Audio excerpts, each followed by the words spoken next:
picture with him. And of course this is partly why he was so hated by white America, because he associated a lot with white women. He married two, and he had a liaison with a third. I mean, here was a man who drove, we're talking about 1910, here's a man who drove fast cars, feeding the chickens. Look, he drove fast cars, he loved life, he had a 7-foot bull fiddle on which he used to thump out jazz. He was a character. John Arthur Johnson, 32 years old. With some of his spa mates there. I should think they Turkey for dinner, I think. Born in Galveston, Texas. Very scrawny, lanky kid apparently, and used to be bullied a lot at school, and his mother once said she called him a rank coward. He never tried to get into a fight with his schoolmates. A strange thing to say about a man who became the heavyweight champion of the world. Look at this medicine ball routine here. Interesting, don't see people do this these days. Jack London, the famous novelist who also worked as a boxing reporter. London, of course, wrote Call of the Wild, famous book. After Johnson had beaten the white man, Tommy Burns, and won the title, Jack London actually wrote, Jim Jeffries must now emerge from his alfalfa farm and remove that golden smile from Jack Johnson's face. Jeff, he said, it's up to you. The white man must be rescued. That was the sort of feeling that was rife in the United States at this time. Johnson, on the right, sparring here with a much, much smaller man. I'm afraid he really was hated. You come across in all the old statements about him, frequently referred to by white Americans as that uppity nigger. He was way ahead of his time, and not every black man thought of him as a hero, because he was taking them along too soon, too fast. They didn't really want to upset white people, a lot of them. So he was a man way ahead of his time, and my word, he paid for it. Jack Johnson, one of the most controversial figures in the whole history of boxing. Here he is, in the buggy, setting off, probably, to find Jim Jeffries. The dusty plains of Nevada with the mountains in the background. Well, Jeffries is there, and he's waiting to have a smile about something. He's got a lot on his mind. Hello, he's pushed him out. Oh, that's nice, Harry. I wouldn't have liked that too much. He's not really kicking me, so I hope not, because he's having a big smile. This is all for the cameras. I mean, his mate's not coming to his rescue. So, well, he's got the gun there. You see, the idea is if you can't beat him, you'll have to take the gun and get rid of him that way. I think that's what they were dreaming up there. Well, that's a hell of a picture, isn't it? That's Tommy Burns, James J. Corbett and John L. Sullivan with Jeffries. That's the only time I've seen all four together like that on film anyway. Well, they earned a few bob between them, didn't they? I tell you. Old John L. Sullivan still looks like he could beat any man in the house. Now, there's the sparring session. I don't know the size of this ring. It looks like a football pitch. But he worked as a boilermaker for a long time, Jim Jeffries. A lot of people thought he didn't have the real killer instinct for the game, but still he reigned long enough, although he didn't fight that much. But he's certainly going to need some pluck anyway to even get in there with Jack Johnson. And yet, on the whole, they still thought Jeffries, all the so-called critics, was going to win anyway. Not totally inhuman. He was actually discovered by James J. Corbett's brother Harry, no, not Sooty, and he then went on to spar quite a lot with James J. Corbett before he became well known. So he had a bit of grounding in the game anyway. So then he gets into the usual skipping routine. A lot of boxers are excellent. They're almost like ballet dancers. He's not bad for a big man, is he? He's dancing about a bit there. He's getting used to trying to use the ring a bit, I would think. Can he get out of trouble? But that really wasn't the style those days. They stood in front of each other much more than they do today. They don't hop around the ring so much, save themselves for long-distance fights. And on the speedball, well, not bad. It's not quite up to the Ray Robinson standards. Mind you, I could hit those, Harry, when I was young, but only because I didn't hit back. So, well, here we are. This is Reno, Nevada, a boom town. Silver mining, I think, was the basis of their wealth. This is 1910, and the fight is about 2 weeks away. Tex Rickard, this was his first, the famous promoter, this was his first promotion. And he was backed up by a gold mining millionaire. He had 2 weeks after they threw the fight out of San Francisco. He had 2 weeks to build an arena here in Reno, a wooden arena, which held 20,000 people. Actually, that's twice as much as the population of Reno at this time. And 1,000 of the expected 20,000 people actually came from the media. Amazing for those days. 1,000 journalists arrived for this fight in Reno, Nevada. I went to visit that site, by the way, a few years ago, and the cab driver didn't know where it was, and there's a little tiny plaque there saying this is where it happened, it's now a junkyard. Sad. And to witness one of the most extraordinary spectacles in American sporting history, the heavyweight championship battle between the black champion, Jack Johnson, and the white challenger, James J. Jeffries. The fight started quite slowly, but it soon became apparent that Jeffries wasn't going to be able to cope with Johnson's skill and his punch. Johnson coming out from the left. Look at the crouch of Jeffries. This was his familiar pose. Yeah, for a big man, he could be a bit difficult to hit. Mm-hmm. Look at that crowd. Well, amazing, isn't it? Fanning themselves with their program. Just amazing, yeah. Shows you what the heat was. Oh, you can get that in Nevada. Even in modern times, boxers complain about the heat there, don't they? Yeah. It's very slow, isn't it, when you look at this? I know it's a long time ago, but it's extraordinary how they fought in those days. So hands down, very, very slow, flat-footed. Look at Jeffries crouching over again. Doesn't know what to do with this man. When he chops that right hand in, though, and he did there but missed with it, you see, he more or less shows the punch and then he throws it. And, Jeffries by now can hardly get out of the way of it. And old Tex Rickard's keeping his boat on. Yes, the promoter is actually the referee there. Tex Rickard. That's a bit much, isn't it? Who ruled the roost in heavyweight boxing right up until the Dempsey-Tunney era.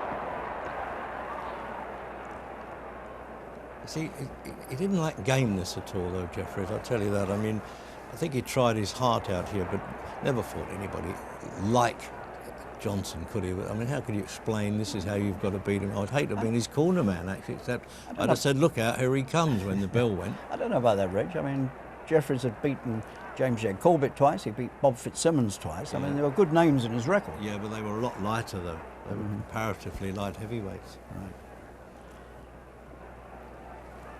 I suppose, when you're in the broiling sun like this, I don't know whether they obviously haven't got a canopy over the ring, have they? There's no shade whatever. No. So, you can understand why they would go a bit slowly and pace themselves. But Johnson liked to do this. He often said that, every fight he had, he spent at least 3 or 4 rounds just pedaling backwards. He believed that defence would win fights. He always said that. If your defence is good enough, it'll win in the end. Pretty good stuff by a mother who wanted to beat him up. A rank coward, his mother called him, when he was a boy. And funnily enough, I mean, all through his career, journalists used to sometimes talk about the fact that they thought he had a yellow streak in him. I don't know why they said that, but that's what they did. Well, maybe it was because he was black. Well, that's possible. You know what we hacks are, when you're short of a line, but I can't imagine saying that about any professional boxer, to be honest. Climbing into the ring needs plenty of guts, let alone doing it. It is it's almost as though we're rerunning in slow motion. Yeah, it is. You wonder whether the cranking of the film actually slows it down, the old stuff. I've never been sure about that. I suspect it may do a bit, Harry.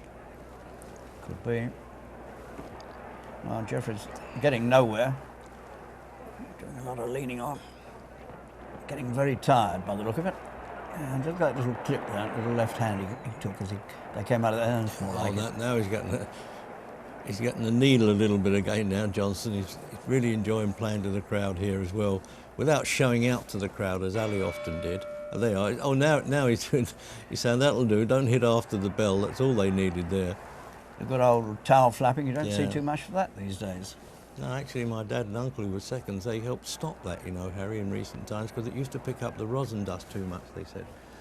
And they often said to the Boxing Board of Control, how about getting rid of this towel game? But the old days, flapping away. Electric fans these days. Oh, absolutely. This is the 13th. Jack Johnson, the champion, going backwards here against the great white hope, 35-year-old Jim Jeffries, the Boilermaker. He was way, way behind on points. and doing his best to survive, I imagine.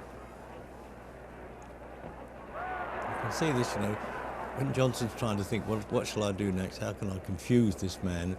And Muhammad Ali once said to me, you know, I'd love to have fought old Jack Johnson. We'd have had a lot of fun. Very few of the fights at that. They trained differently and probably harder than these boys did. Yeah. It was pretty crude in those days, wasn't it? Everything. But that's how it was. And Jeffries fighting back a bit here. That might be unwise. Well, he's got to give it the final fling, the last hurrah bit. Can't quite imagine, can you, what Jeffries must be thinking with all this support, all this urging from white America. You've got to beat this guy. We want a white champion, and here he is. And he knows by now he ain't going to beat Johnson. You wonder what he must be thinking. I'm wondering whether the referee whispers in his ear now, hey, you better do something. I doubt it, although they're capable of it, believe me.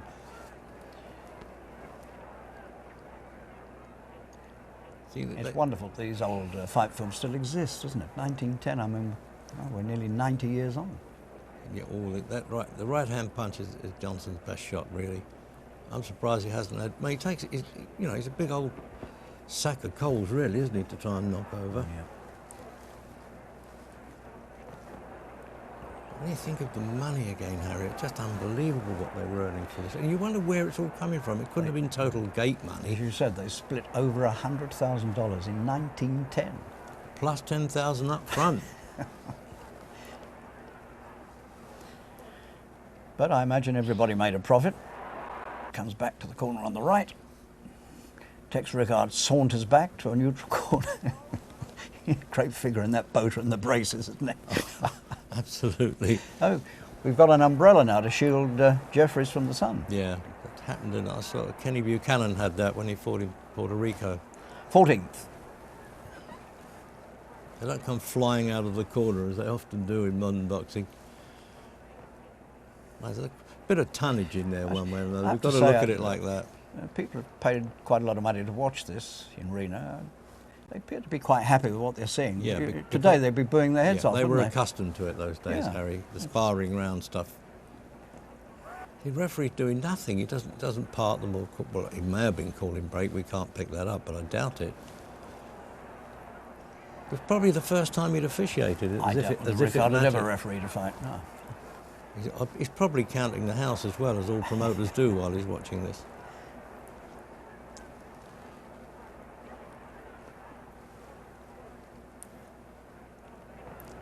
Beautiful uppercut coming in there inside from Johnson.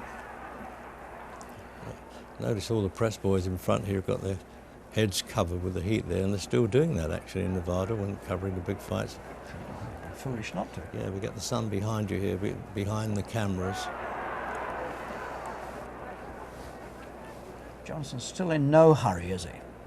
He's not even thinking about going in and finishing it. But the time will come. Yeah, it's not over until the fat lady sings in this business, is it? You know, we've seen lots of fights that finish in the last round, actually, over the years.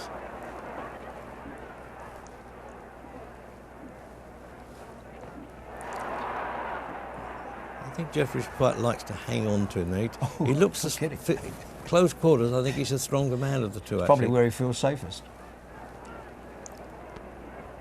Look, you see, he's so clever defensively, really, Johnson. He knows how to keep his arms in and block punches of any sort, and Jeffries is unable to throw anything that's hurting him. So there we are, the end. You're wondering now, really, whether Jeffries is going to remain fit enough to even finish the contest. And I mean, the referee's determined to stay out of it, isn't he, Tex Rickard? As far as he's done nothing. It's really quite funny to watch him saunter around in the braces and the straw hat. I mean, he hasn't walked over to Jeffries' corner and had a look at the damage that's being done. And that's for calling a doctor. I mean, they've probably got to get on the phone and bring one in from out of town, I should think. This is the old rules, fight to a finish. Absolutely, until the man drops, the last one out. Here we go. It looks as though he's done it is that the only count of his career? That's the first time he's ever been on the canvas. The way he's walking away, there's no good standing in the neutral corners. I mean, he's been quite gentlemanly there in a way, Johnson. He's not even counting, Rick. He's not even lifting his arm. Nothing. He's out again. And now the second wants to say, I think that's enough. Look, he doesn't know what to do. Just amazing. This is fast, isn't it? Oh, ridiculous. The cameraman are in the corner and they're going to go on with the fight. This is a bit of... Rickard doesn't know where he is, does he? No. Unbelievable when he took that necessary beating. It was quite disgraceful refereeing. And look, he's going to let them go on again. No, he's changed his mind. And now the corner's saying it's about time too. We'll pull him out here. Quite right. I don't know whether they want their man to go on or they want to pull him out. Oh, they're going to pull him out. No, they've got to pull him out now. Well, that's an absolute farce at the end of it, isn't it? That's the most extraordinary. Yep, the old boy was ready to go to work there, Johnson, though, wasn't he? So there it was, Jeffries. Now here's a real rarity, the man himself, Jack Johnson.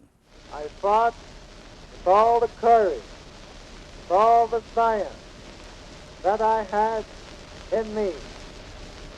I sent a left to the jaw, which staggered Jeffries, and the right hand uppercut, which knocked him down. And then he was assisted to his feet by a few of his seconds.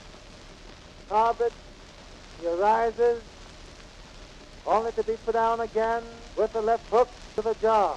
This time, Berger jumps into the ring, some unknown newspaperman. And we mixed again, and Jeffries went down, and I was declared the winner. And the battle was fought strictly on the level, and the best man won. Johnson was actually hounded As last year.